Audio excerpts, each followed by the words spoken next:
Bonjour tout le monde, merci beaucoup pour votre confiance et pour votre venue aujourd'hui et que vous êtes assez nombreux, merci beaucoup.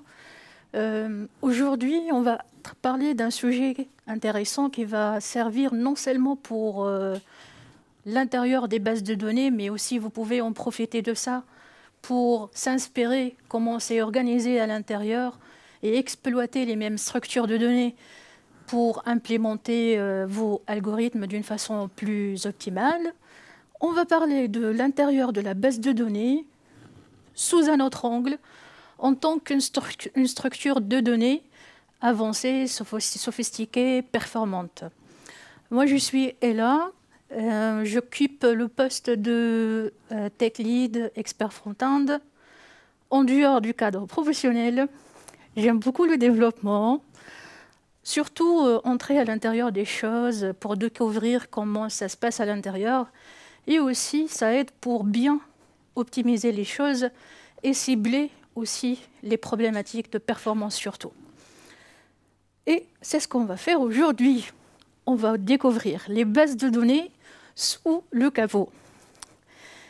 Notre plan, ça sera, on va commencer par voir l'intérieur des bases de données, comment ça fonctionne, la base de données au-delà du couche qu'on voit de l'extérieur, exécuter une requête, faire join, select, étoile, from, mais l'intérieur d'une base de données, comment une base de données arrive à chercher les données d'une façon optimale, et aussi, le plus important, c'est, par exemple, certains types de bases de données offrent plusieurs types d'index. Quel est le bon index à choisir selon notre cas? Certaines bases de données diffèrent dans leur façon de fonctionnement à l'intérieur. Quel est le type de base de données le plus approprié pour mon cas? On va trouver que les principaux structures de données utilisées dans les bases de données sont les B-trees et les LSM trees.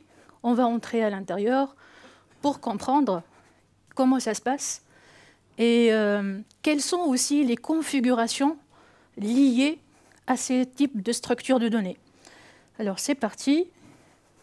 Pourquoi le sujet de structure de données et comment j'ai découvert ce sujet ou comment j'ai dit je vais entrer à l'intérieur des structures de données et à l'intérieur des bases de données, c'est car, comme tout développeur et comme vous aussi, je cherche à optimiser les requêtes. Je commence, comme tout développeur, à tester les configurations d'une façon aléatoire. Si ça fonctionne, c'est très bien. Du coup, j'ai constaté que cette façon de faire n'est pas la façon de faire efficace et j'ai besoin d'entrer à l'intérieur pour comprendre chaque paramètre que je change de l'extérieur, il impacte quoi à l'intérieur. On a la documentation de Oracle qui nous dit si on veut optimiser notre base de données, il faut bien choisir sa structure de données. Qu'est-ce qu'ils veulent dire par choisir sa structure de données? Et aussi, le choix de la structure de données à l'intérieur d'une base de données, elle influe les performances et elle a un impact sur le temps de recherche, la façon de stocker au niveau du disque.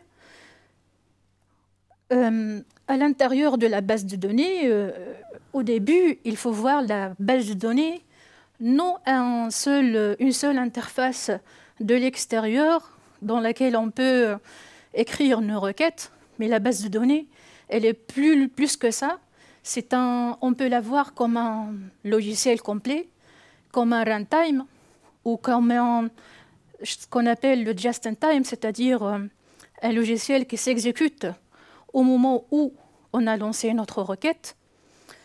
La base de données à l'intérieur, elle est formée par plusieurs parties.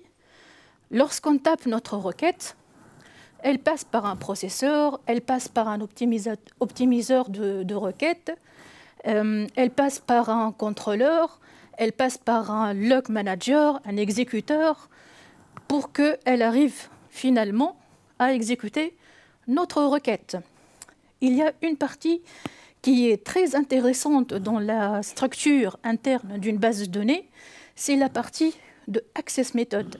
C'est cette partie qui s'interroge ou qui communique avec le support du stockage intérieur.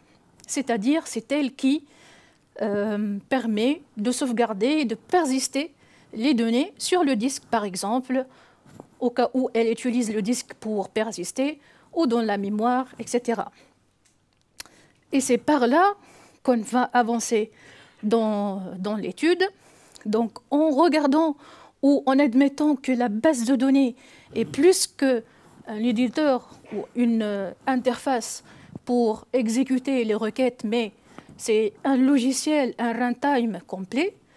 Comme tout logiciel, si on veut l'optimiser, on doit comprendre son algorithme, la structure de données qu'il utilise et aussi les actions ou les interactions input-output. Surtout le choix de la structure de données qui influe sur les performances de lecture-écriture sur les supports de stockage. Notamment avec la morphologie des disques qu'on a. Les disques ne sont pas comme par exemple le support, comme le stockage au niveau de la mémoire, où la mémoire, on peut la schématiser comme un ensemble de cases qui sont contiguës. Au niveau du disque, la façon de stockage, elle est différente. Donc ça, c'est la façon ou la morphologie d'un disque dur. De ce fait, on ne peut pas utiliser à l'intérieur d'une base de données une structure de données usuelle, comme par exemple un simple tableau, un simple dictionnaire. Il nous faut une structure de données qui puisse s'adapter avec la morphologie des supports du stockage. Par exemple, on sait que pour stocker une chose au niveau de disque, où le disque il est formé par un ensemble de secteurs, un ensemble de blocs. Donc, si je veux sauvegarder un tableau ordinaire ou une structure de données usuelle sur un disque, ça va être très coûteux, car le sauvegarde, ça va être, si je vais sauvegarder un tableau dans le disque, ça va être très difficile, car je vais avoir les cases du tableau sauvegardées, par exemple, dans chaque secteur, ce qui n'est pas optimal, ce qui crée des fragmentations au gaspillage de la mémoire, d'où il faut une autre structure de données. La même contrainte qui se pose sur les données se pose aussi sur les index. En fait, les index, ils sont là pour accélérer la recherche au niveau de la base de données. Donc, leur structure de données, elle ne peut pas être un simple tableau ou une simple liste, mais il doit être une structure, d'une part, qui s'adapte à la morphologie du support de stockage, et d'autre part aussi pour accélérer ou pour répondre à nos besoins et à nos contraintes d'avoir une recherche qui soit rapide et aussi performante et qui s'adapte à la morphologie du support de stockage. La même chose aussi pour les index, quel que soit leur type, que ce soit un cluster d'index ou un non-cluster d'index, et la contrainte se devient encore plus, disons, difficile ou plus forte lorsqu'il s'agit d'un index clustered, c'est-à-dire un index clustered, c'est un index où on trouve les index avec les données. Donc, comment on peut accéder d'une façon optimale aux données et comment les données sont représentées à l'intérieur pour que cette façon d'organisation, on a les index et on a les données en bas, on peut très vite chercher les données. On commence à voir certains cas réels. Par exemple, on commence notre étude.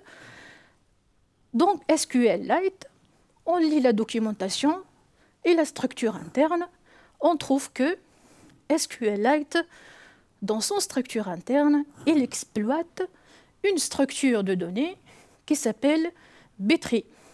Et cette B-tree, elle est utilisée que ce soit pour les index ou aussi pour les tables de données.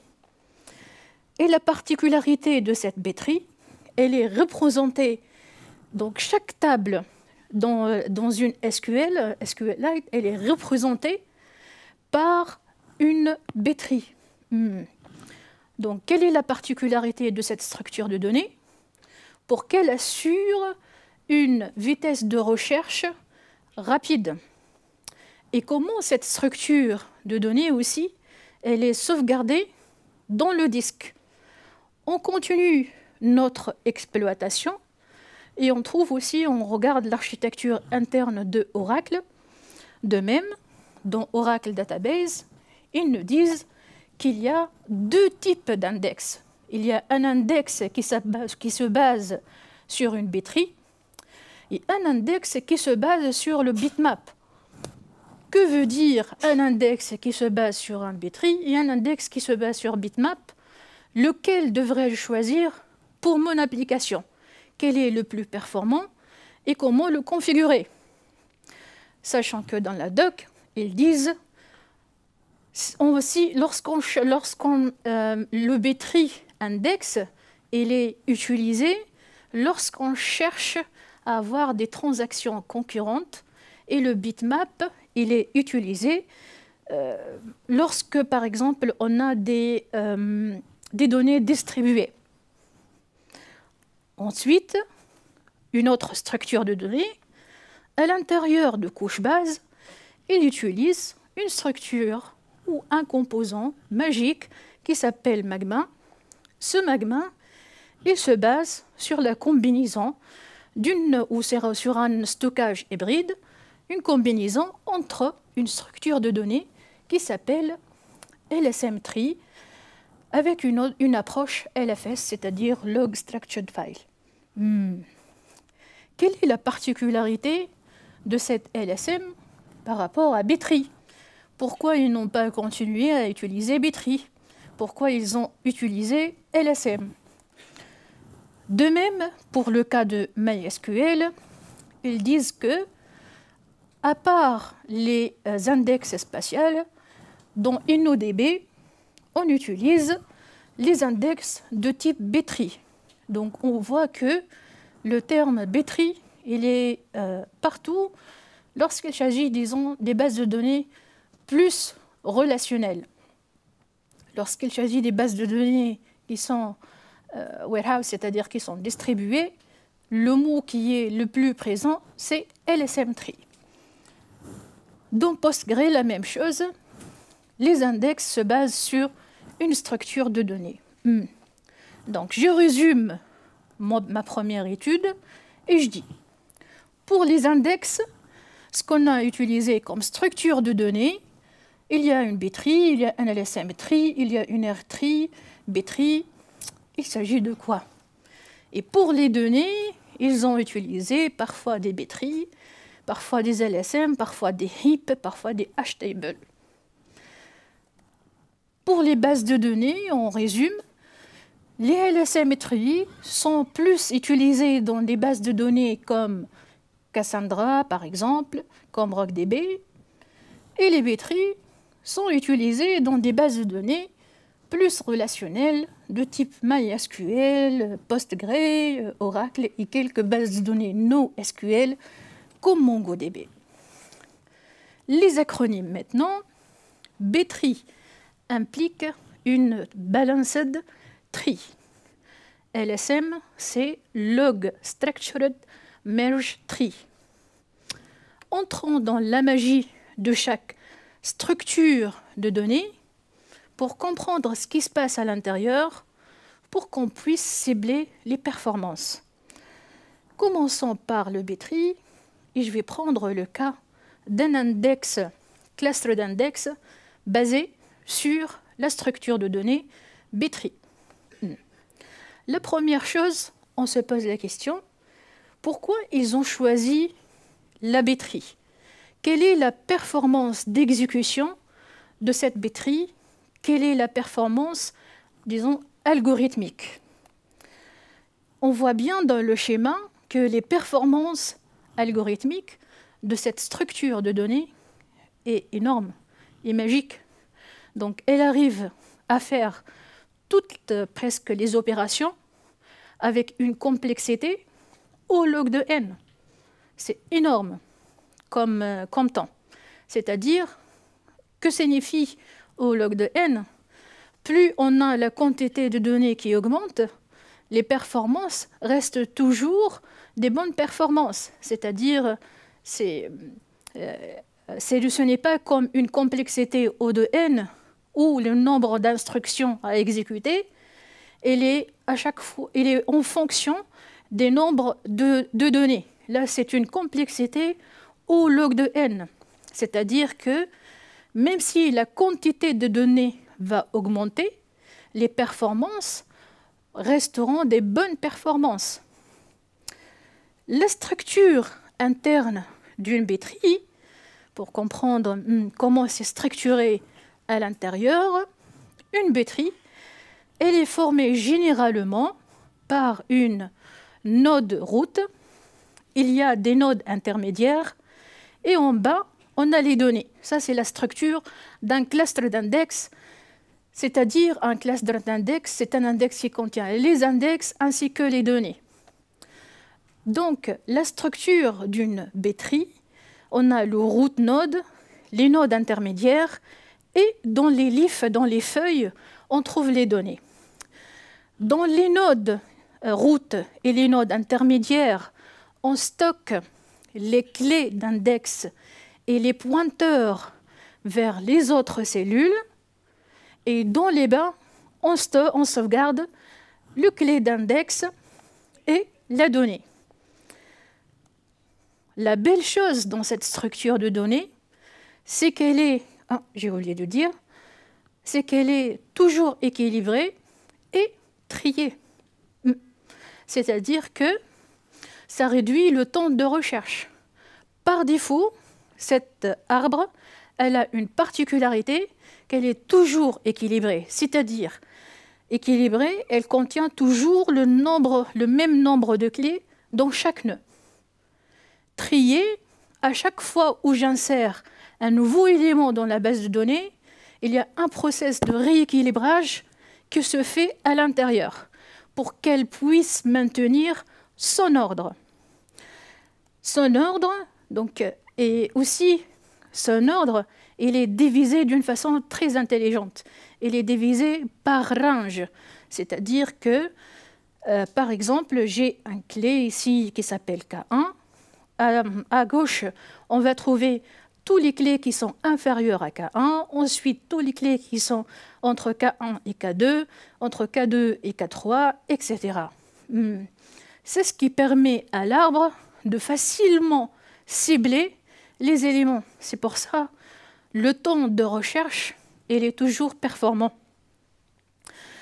Donc, les pointeurs sont souvent organisés par plage et les clés divisent l'espace des clés en plages où chaque plage correspond à un intervalle de clés.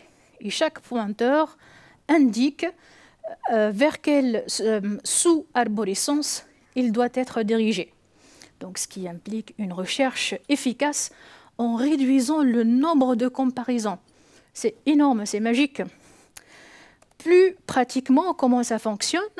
Donc, prenons ce cas où je veux, par exemple, chercher 251.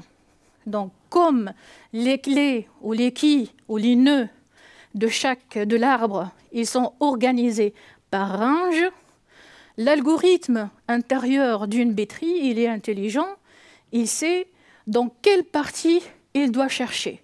Est-ce qu'il doit chercher à gauche ou il doit chercher à droite? Pour lui, 251, on va commencer et après on dit, on trouve ici 200, donc tout ce qui est supérieur à 200, il doit exister à droite. Donc le flux ou le chemin à parcourir. Et aussi un autre point intéressant dans le B-tree, c'est qu'on sauvegarde le clé et les pointeurs, comme j'ai dit ici au début. Donc, ce n'est pas suffisant de sauvegarder le clé d'index, mais on a le clé d'index avec le pointeur vers la donnée ou vers le sous-nœud, ce qui implique d'avoir un accès rapide et direct. C'est presque instantané. Donc, le chemin qu'on va parcourir, on sait que tout ce qui est supérieur à 200 se trouve à droite et on va suivre les liens, on va suivre les pointeurs. Ça, c'est le fonctionnement général. Les caractéristiques, c'est très important. Les caractéristiques d'une B-tree sont son hauteur, c'est-à-dire elle contient combien de niveaux. Ensuite, la profondeur et un facteur qui est très important, c'est le facteur de chargement maximal. Le facteur de chargement maximal indique combien de keys je vais trouver par nœud. C'est très important car une mauvaise configuration de facteur de chargement, elle peut influer sur l'hauteur de l'arbre. Et plus l'arbre est profonde, plus on va prendre beaucoup de temps pour suivre les pointeurs. De même aussi, un mauvais choix de facteur de chargement, c'est-à-dire le nombre de clés par un nœud, si on choisit un grand facteur de chargement, on risque d'avoir des fragmentations des disques et des zones mémoire, des zones de disques qui ne sont pas utilisées. Donc ces caractéristiques, son hauteur et l'influence sur la vitesse de recherche. Plus elle est profonde, plus on prend du temps pour aller aux données. Et le facteur de chargement aussi. Par exemple, dans SQL, dans Oracle Server ou dans la base de données Oracle, lorsqu'on fait index stat, on a un ensemble des données qui remontent comme le height. Et le height, c'est la hauteur de la B-tree. Maintenant, pour le facteur de chargement maximal, de même, lui aussi, il est configurable. On va voir comment on va le configurer. La chose à noter à ce niveau, c'est que le choix de facteur de chargement, il est très important et il impacte directement les performances de recherche. Par exemple, pour configurer le facteur de chargement maximal, dans MySQL ou MariaDB, on utilise le paramètre InnoDB fill factor. Dans Oracle, on utilise PCT free. Dans SQL Server, fill factor, et dans PostgreSQL, il y a fill factor. La prochaine fois, lorsqu'on va choisir cette configuration au niveau des bases de données, on sait de quoi il s'agit. Il s'agit du nombre de clés qui existent dans chaque nœud. Et un nœud, il est formé par, si j'étais un index, il est formé par l'ensemble de clés dans un index. Il y a les clés d'un index, ensuite les différents pointeurs vers les autres parties de l'arbre. Il y a aussi une particularité dans l'insertion au niveau de l'arbre B-tree. Lorsqu'il s'agit d'une insertion simple, on fait toujours l'équilibrage. On essaye à chaque fois de trier les données dans le bon ordre pour qu'on puisse faire un ordonnancement par range, ce qui facilite la recherche. Lorsqu'on dépasse le facteur de chargement, c'est-à-dire le nombre de nœuds, le nombre de keys que peut un nœud contenir, il y aura un mécanisme de split, c'est-à-dire le nœud il sera divisé en deux. De même, le route va pointer sur les deux parties. Donc il faut bien choisir le facteur maximale de chargement en fonction des données qu'on a, la quantité de données qu'on va stocker. Maintenant, comment cette batterie elle est stockée sur le disque? Même ce point m'intéresse pour voir est-ce que cette base de données elle est dans la mémoire, elle est dans le disque, quel est l'impact de cette ou quel est l'impact des opérations d'entrée-sortie si par exemple je vais stocker une grande quantité de données. Est-ce qu'elle reste performante ou non? Comment elle est sauvegardée? Donc j'ai pu comprendre théoriquement comment elle fonctionne. Maintenant, cette théorie, comment elle va être mise en pratique, comment elle va être enregistrée sur le disque. De même, le choix que la batterie soit organisée par un nœud, et chaque nœud il peut contenir plusieurs clés, ça implique que je peux, dans un secteur de disque, sauvegarder un nœud. Donc si je reviens au début, donc ici, donc dans un bloc, ici, je peux sauvegarder un nœud. Donc je peux avoir dans tout un secteur tout l'arbre sauvegardé. Donc ce qui implique que je peux avoir un range de données ou un ensemble de données dans une seule lecture disque. Donc la structure de données, elle est optimisée pour les accès disque. Si je reviens, donc chaque page, l'unité de stockage, c'est une page. Donc chaque nœud, il est équivalent à une page. Une page, je peux la sauvegarder dans un bloc. Toute l'arbre, elle peut être sauvegardée dans un secteur. Et au lieu que les données sont stockées comme la mémoire, c'est-à-dire d'une façon aléatoire, les données ou les pages sont stockées d'une façon séquentielle, ce qui me permet de lire tout un secteur, ce qui me permet de lire beaucoup de données dans une seule opération de lecture. Un exemple pratique, j'exécute l'ensemble de ces requêtes. Par exemple, je crée un table, je crée un cluster d'index, je fais 12 opérations d'insertion. La structure qui va être sauvegardée, ou la batterie, c'est cette structure. Donc j'ai le root node qui contient l'index, car j'ai fait un index sur le last name, et devant l'index, l'adresse où les données commencent. Lorsque le facteur de chargement dépasse, il y aura un split. C'est pour ça ici G2. Donc c'est ce qu'on appelle le degré d'une batterie. Lorsque l'index, ici, lorsque j'ai ajouté QTRKIM, j'ai dépassé le degré, j'ai dépassé le facteur de chargement. Il y a eu un split. On split, mais dans le root node, on note. Tout ce qui commence par l'ancienne nœud se trouve à l'adresse CDDE, l'adresse disque ou l'adresse mémoire ou la représentation.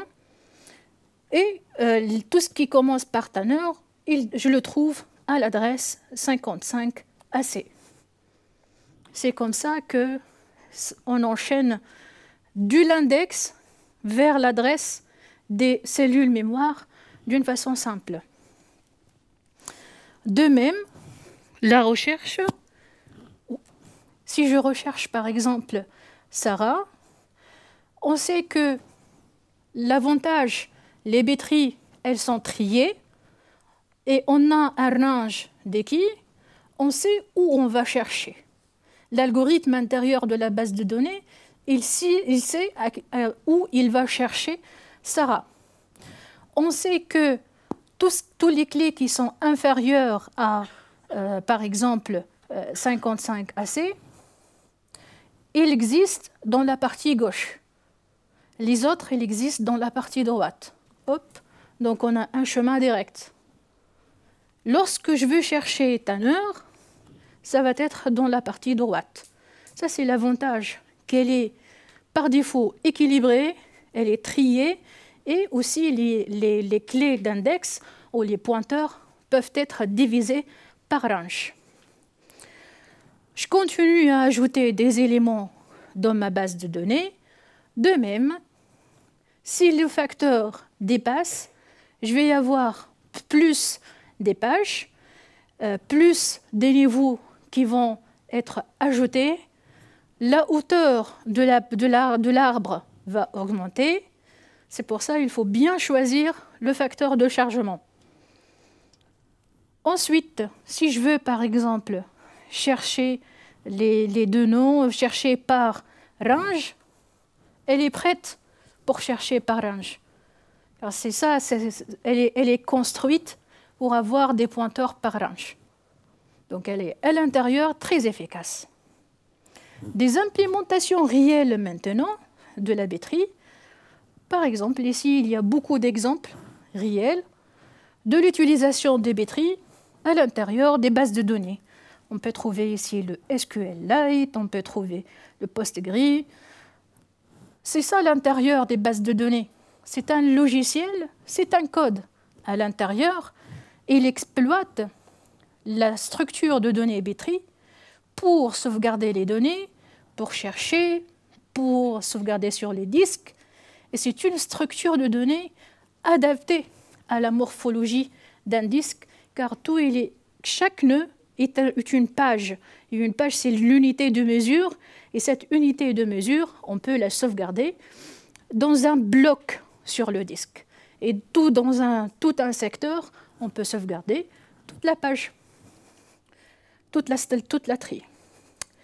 Donc si on synthétise maintenant les avantages d'une B-tree, le temps de recherche efficace, efficacité dans le stockage, elle est créée pour tout ce qui est sauvegarde sur le disque, et l'adaptabilité, et elle est adaptative.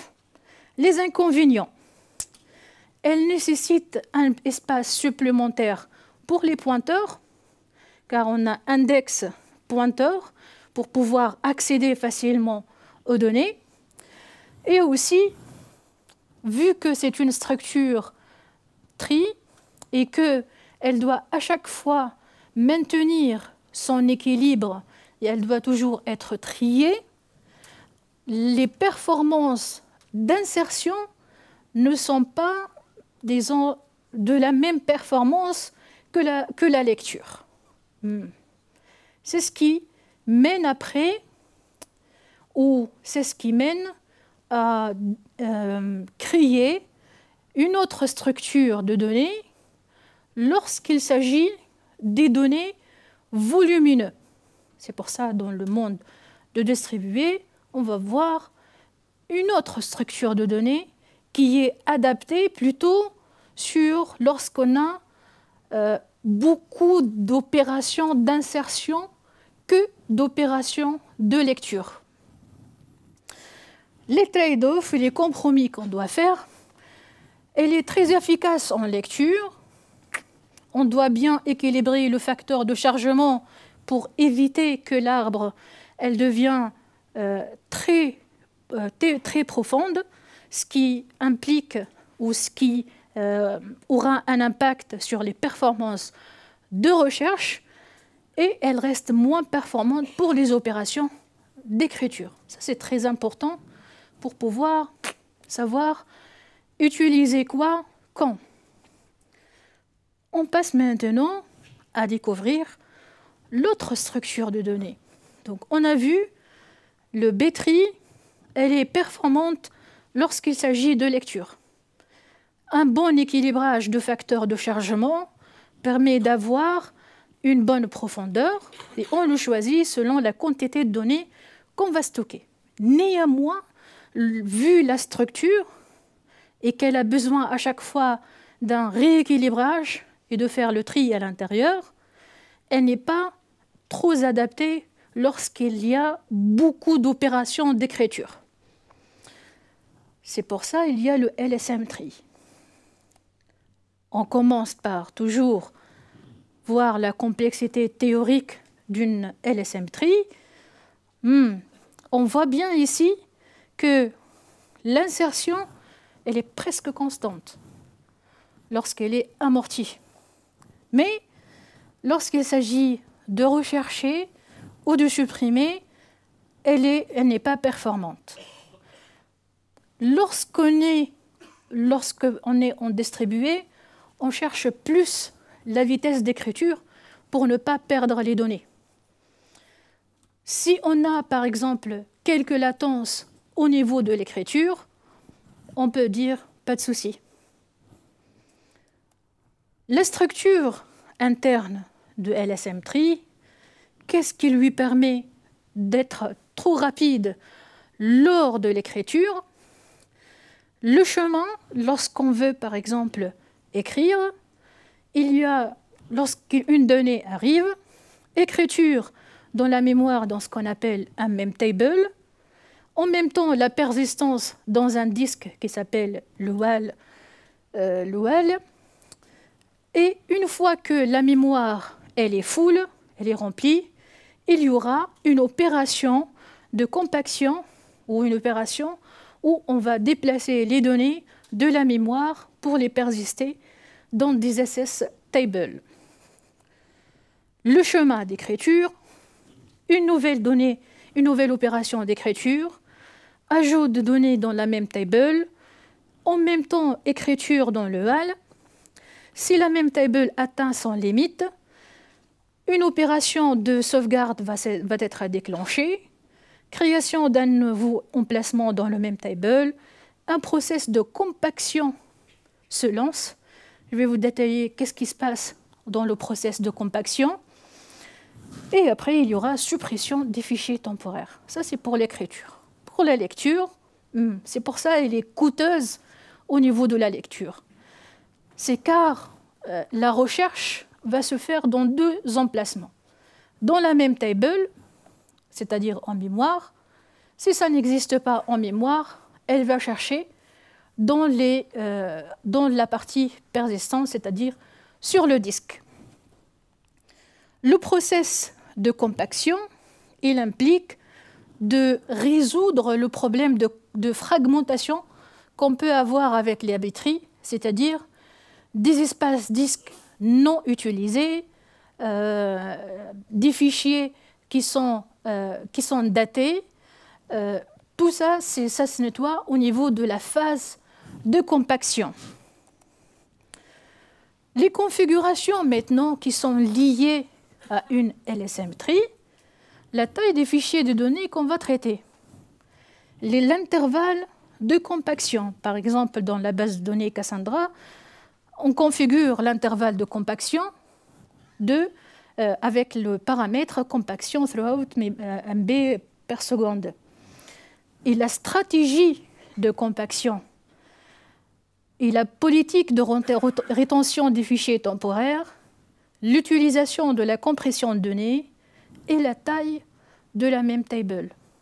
Tout ça, moi avant, je le configure comme ça aléatoirement jusqu'à avoir compris ce que chaque paramètre change à l'intérieur et quelle est l'influence de chaque paramètre à l'intérieur.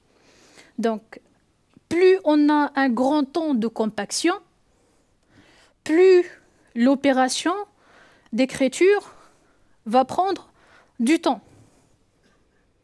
Donc, si je choisis un mauvais algorithme ou une mauvaise stratégie de compaction, ça va aussi avoir une influence sur l'écriture.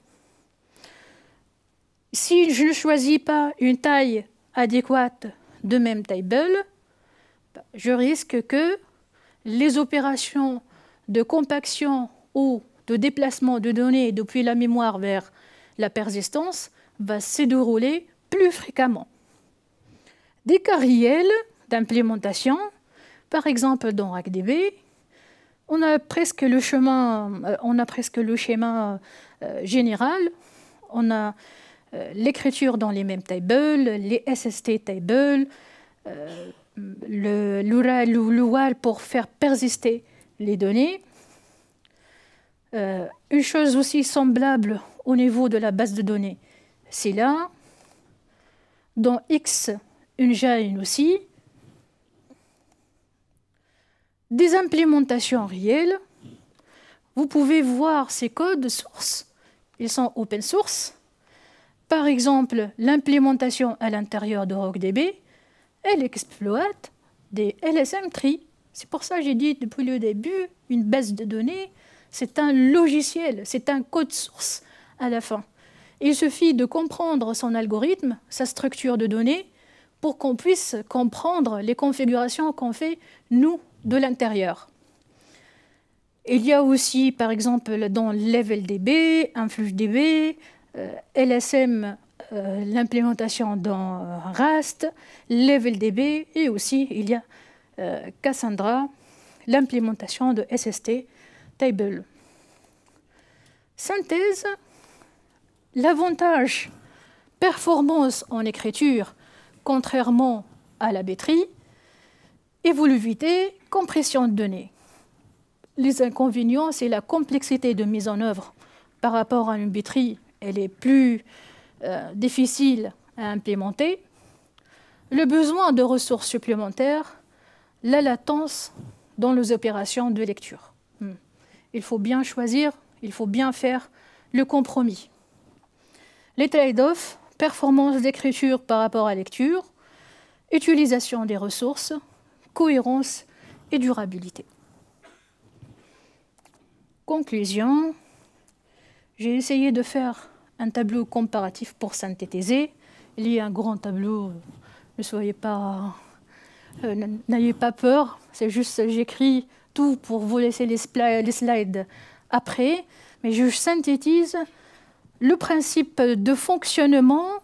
Donc les données sont écrites dans un journal, l'autre c'est dans une arbre. Cas d'utilisation dans les bases distribuées, ça c'est dans les bases relationnelles. Les performances de lecture, LSM tree, elle est moins performante, la B-tree, elle est rapide. L'écriture, LSM, elle est plus performante. B-tree, elle n'est pas performante vu la nécessité de rééquilibrage à l'intérieur. L'espace disque, la B-tree, elle est plus adaptée aux sauvegardes sur le disque. La complexité de l'algorithme, bien évidemment, le LSM tree, elle est plus complexe à implémenter. Pour aller plus loin et plus que les bases de données, ce bagage aussi m'a aidé pour aussi m'inspirer de ces structures de données. Par exemple, l'implémentation d'un file manager en se basant sur le B-tree. Je sais les inconvénients et les plus d'une B-tree. Je sais que c'est la structure la plus adaptée pour un stockage local sur le disque. Et aussi une image cache en se basant sur le B-tree, en dehors de l'exploitation au niveau des bases de données.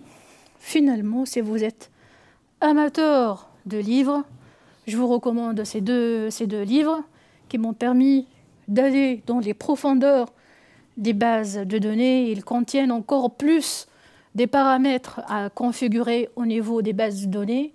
Toujours regarder la base de données comme un logiciel qui contient un algorithme et des structures de données pour pouvoir comprendre. Car on ne peut pas... En fait, je suis arrivée à un niveau, disons, non continu, si je vais agir uniquement sur les requêtes sans comprendre ce qui se passe à l'intérieur. Il faut comprendre ce qui se passe à l'intérieur pour pouvoir écrire et bien paramétrer la base de données. Et merci beaucoup pour votre attention. Je vous partage les slides après. Merci.